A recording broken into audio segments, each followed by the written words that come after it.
hêzên îstixbarata Îranê li ser ya Merîwan û Banê êrişê serwesayîta wenekêş û çalakvan Mehdî Tewequlî kirin.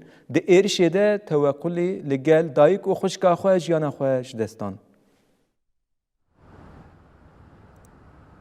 Li gorî raporên ku hatine belavkirin di 26 Mehê de sê endamên malbateke Kurd ji aliyê hêzên îstixbarata pastarên şoreşê yên Komara İslamî ya Îranê ve hatin kuştin. Mehdî Tewequlî ku wênekêş û çalakvanê sivîl ê ji bajarê Sineyê bû, li gel diya xwe Meryem Aslanî û xwîşka xwe Semiha Tewequlî di encama gulebaranê de li ser rêya Merîwan û Banê jiyana xwe ji dest dan. Li gorî agayan, wesayîta taybet a Mehdî Tewequlî li ser rêya Merîwan Banê bûye hedefa guleyên hêzên îtlaata pastarên şoreşê.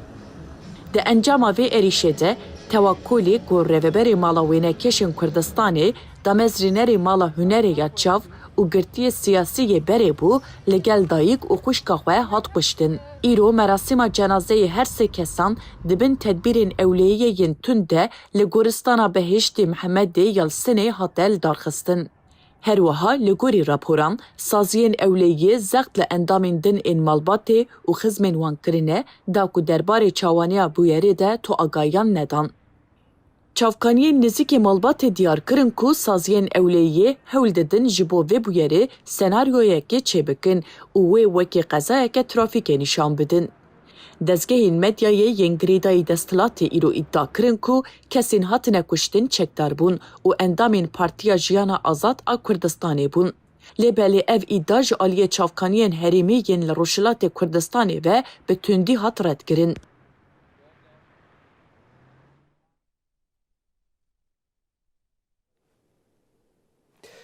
Derbarê vê êrişê de ji aliyê Îranê ve ji aliyê rayedarên Îranê ve çi agahî hatine parvekirin. Em dixwazin wan jî parve bikin. Wan çawa ev êriş dayê xuya kirin.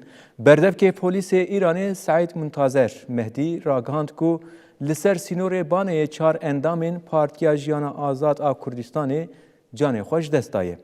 Saîd Muntazer Mehdî her wiha îddia kir ku di operasyonê de dest bi ser gelek çek û teqemeyan de hatiye girtin.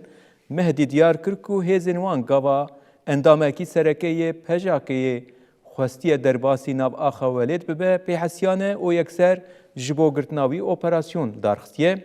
Saîd Muntazer Mehdî li ser hûrgiliyên operasyonê dibêje, di vê operasyonê de û di dema lêgerîna li herêmê de otomobîlek ya cûreya semendê ku endamên pejakeyê tê de bûn hat dîtin di encama pevçûna çekdarî ya navbera hêzên parastina sînor û wan de çar endamên pejakeyê hatine kuştin. Vî şêwazî vê agahiyê parve dike. Li gorî gotina berdevkê polîsê Îranê di rûbirûnê de dest bi ser hejmarek çek û teqemeniyan de hatiye girtin.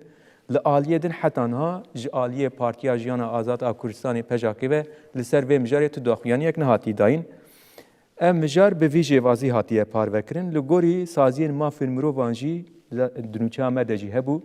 Kesên ku hatine kuştin, sivîlin, Kurdin bi vî şêvazî ji aliyê Îranê ve jî pir awayekî berova jî ev nûçe hatiye belavkirin.